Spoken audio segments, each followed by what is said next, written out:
Welcome all my dear student of SYBSc physics class. In previous lecture we obtained the expression for lens maker formula.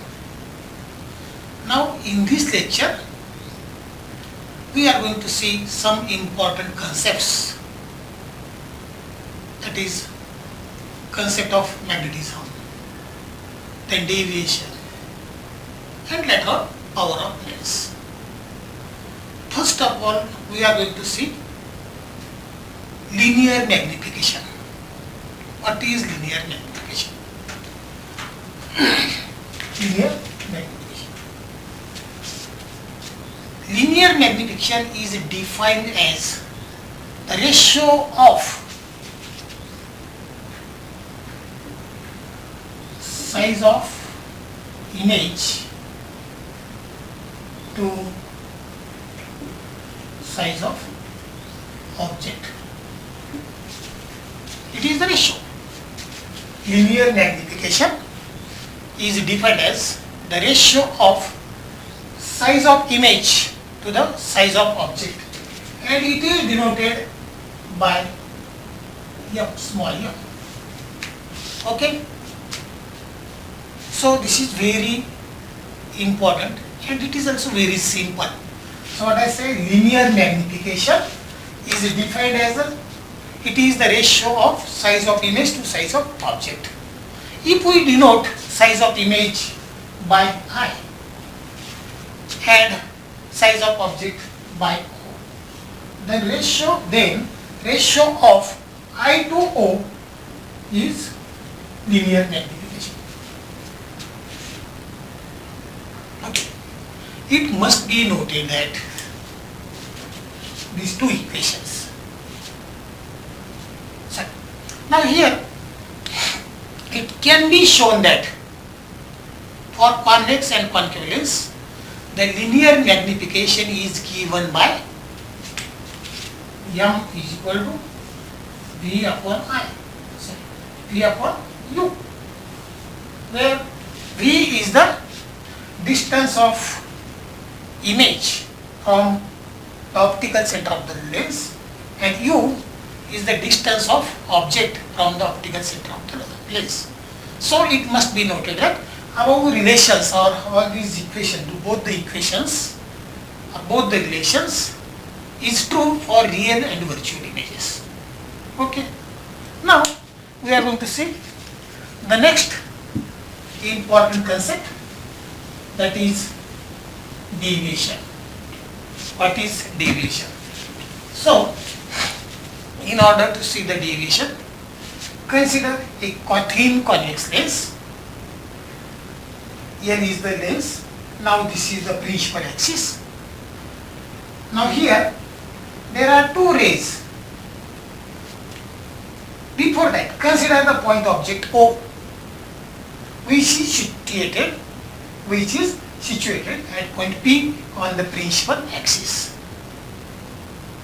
and it is situated to the left of the lens. Also it is situated beyond the focus. Now what happens here? Let the medium on the both the side of convex lens is same. Suppose here is a air medium and here also air medium, whose refraction index is mu1. Now let PA is an incident ray. PA is an incident ray. After refraction it bends. PA is an incident ray refracted along AI after refraction, or what I said, PA is an incident ray which is incident at point A, and after refraction it refracted along AI and meet at point I on the principal axis. Okay. This ray, refracted ray AI, makes the angle of deviation delta. So delta be the angle of deviation, and let h is the height. That means from this point to this point. H is the height at which the incident ray strikes the lens. Now the deviation produced by this lens is delta is equal to, see, angle AOP, sorry,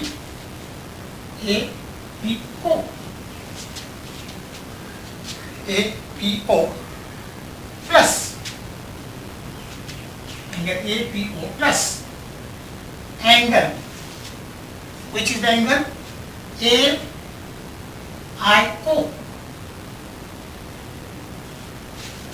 What I say, the deviation produced by this ray is nothing but delta is equal to angle, this angle plus this angle. Okay. Why this so? This is beta and delta is opposite angle. Okay. So we can write from the geometry, delta is nothing but angle APO, this angle plus this angle is nothing but, or this angle plus this angle is nothing but deviation. Therefore delta is equal to alpha plus beta. But from this figure, alpha is equal to what? Front side divided by adjacent side. Hence we can write alpha is approximately equal to front side H upon OP or PO. OP or PO. Also beta is equal to, angle beta is equal to front side, that is H upon OI or IO. Therefore beta is equal to H upon IO or OI. What is it? OI or IO. So substitute this value of alpha and beta in this equation. Suppose this equation 1. After substituting the value, what happens? Delta is equal to H upon OP plus H upon OI or IO. Okay. But as per same convention, OP or PO is equal to what? Minus U. And OI is V. That is, U is the distance of object, point object P, which is situated at point P toward the left of lens. So it is minus sign. And this is B plus because image is fall to the right of the lens side. So according to same convention, this is negative and this is. So delta is equal to H upon minus U plus H upon V. Take this H common, we have H is equal to 1 upon V minus 1 upon U. Now this equation, that is delta is equal to H in bracket 1 upon V minus 1 upon U, gives us, what is this? This is nothing but 1 upon F, lens formula. So we can write delta is equal to H upon F. Okay. Why this? Because since 1 upon F is nothing but 1 upon V minus 1 upon U. This is the lens formula. So by looking toward this formula, delta is the deviation, and this deviation produced by a thin lens is independent of the position of the object. What I said? This deviation produced by a thin lens is independent of the position of the object, but it depends upon the height at which the incident ray strikes on the surface of the lens. Also, this deviation depends on the focal length f of the lens. When focal length is, suppose distance is fixed, and as focal length is increases, obviously deviation goes on decreases. Okay, deviation goes on decreases, and when focal length is goes on increasing, when focal length is decreases, deviation goes on. Focal length increases, deviation decreases, and focal length increases, deviation decreases, because focal length is inversely proportional to deviation. Focal length is inversely proportional to deviation, and hence as focal length increases, deviation decreases, and vice versa.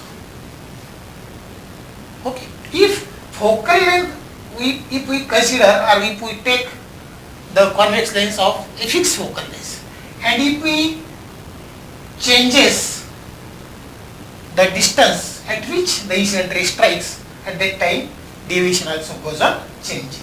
Next is what? When focal length is fixed, as height is increased, deviation increase. At height is decreased, deviation decrease. This is about deviation. Now we are going to see the next concept, power of lens. What is power of lens?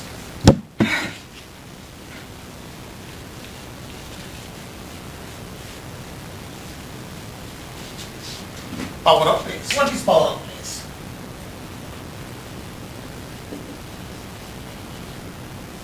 Power of lens. This is very important concept. The power of the lens is also called the optical power.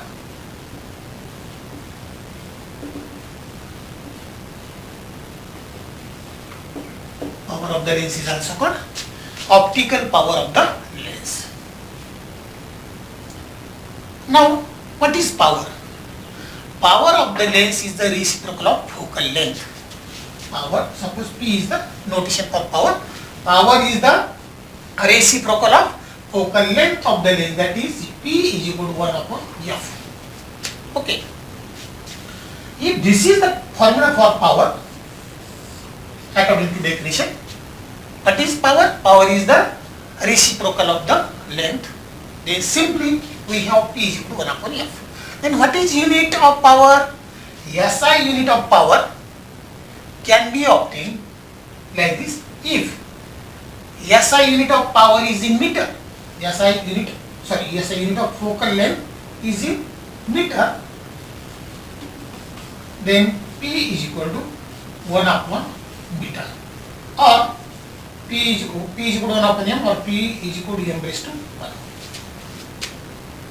This is the unit. Okay. The unit has been assigned a name diopter.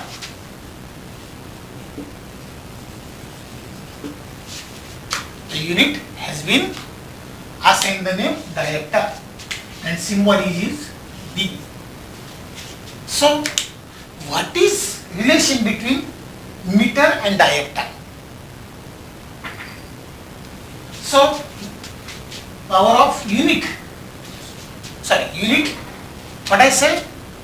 The unit has assigned the name diopter. So, 1 diopter is equal to 1 upon 1 M. Okay. This is by degree. 1 diopter. 1 diopter is equal to reciprocal of 1 meter. Suppose an ophthalmologist,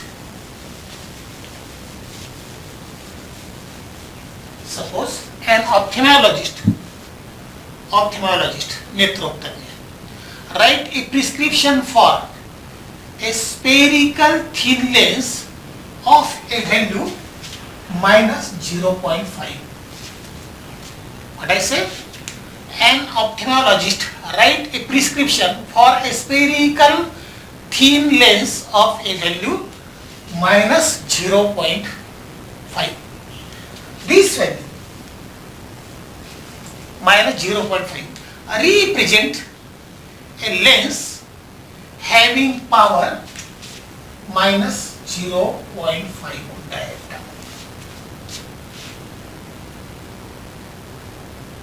The negative side, this one, negative side means the lens is diverging or concave, like the lens of my spectacles. By definition of power of lens, P is equal to what? P is equal to 1 upon F. So, we have, what is F? F is equal to minus, this is F. Okay. So, power is equal to 1 upon minus 0.5 D. Okay. Minus 0.5 means what? P is equal to 2 meter, minus 2 meter. Because diameter is the reciprocal of focal length. Okay. So, D is equal to 1 upon F, or F is equal to 1 upon D. 1 upon D is equal to F, and F is given here. So, when focal length is minus 0.5 D, that means power of the concave lens is, concave diverging lens is minus 2 meter. Thus, the focal length of the concave lens prescribed by the ophthalmologist is having power 0.5 D is minus 0.5 meter. Okay. Now, we are going to see the next point, which is very, very important in the chapter. Equivalent focal length.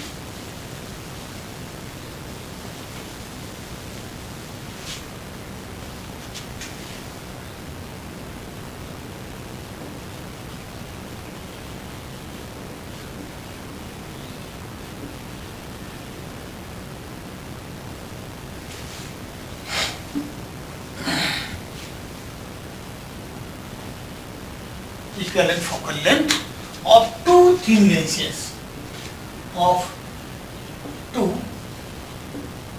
lenses, separated by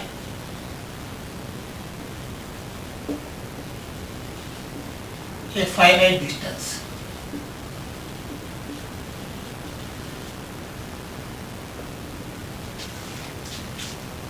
In this article, we have to obtain an expression for equivalent focal length of two thin lenses separated by a finite distance. This is very important because two lenses may be in contact or two lenses may be separated by a finite distance. But here we are going to find out, or we are going to obtain an expression for equivalent focal length for two thin lenses separated by a finite distance. And once the expression for expression for equivalent focal length of two thin lenses separated by a finite distance is obtained, then by making a small change,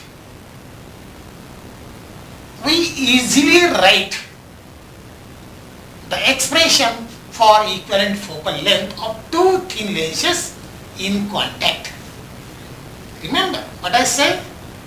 As we obtain an expression for focal length of two thin lenses separated by a finite distance, once the expression is obtained, then by making a small change, then by making a minute change in that expression, we can write the expression for equivalent focal length of two thin lenses in contact. Okay. But before to obtain this relation, we have to see one of the most important term, that is equivalent length. What is equivalent length?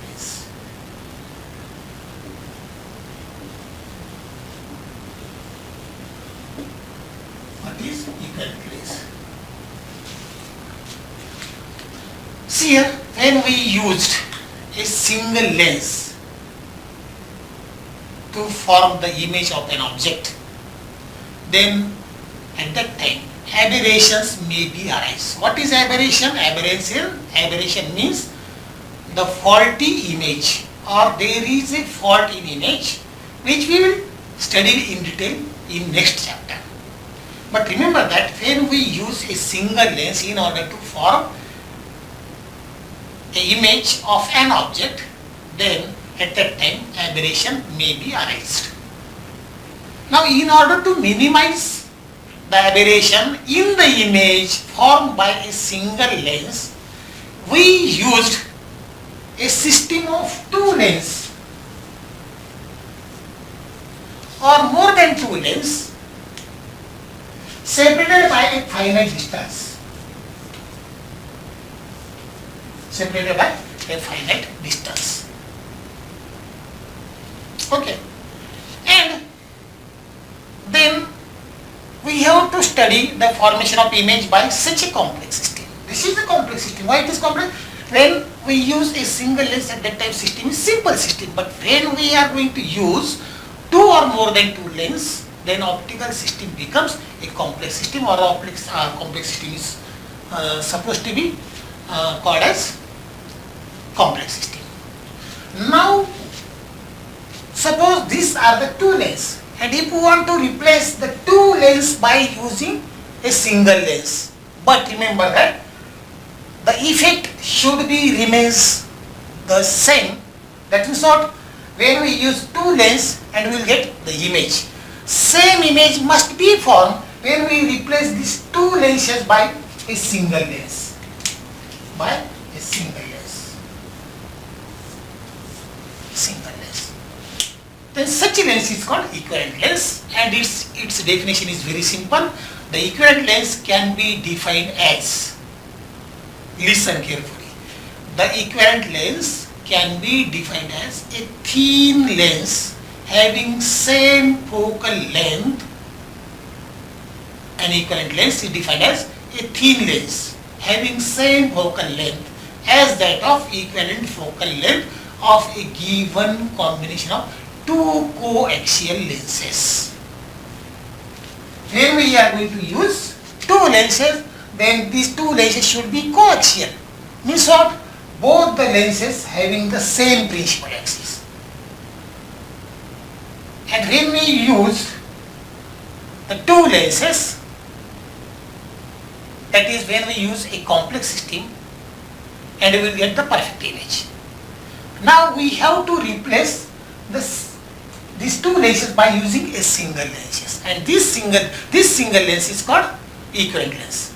And hence I told you that a thin lens having the same focal length as that of equivalent focal length of a given combination of coaxial lens is called equivalent lens. It is a single lens. Remember, equivalent lens is a single lens, which is replacement for system of two lenses. So it is a single lens producing the same effect as the given combination when kept at a particular position. Okay. So in next lecture, we will see, or we will obtain an expression for the equivalent focal length of two thin lenses separated by a finite distance. Till then, we shall stop here. Have a good day.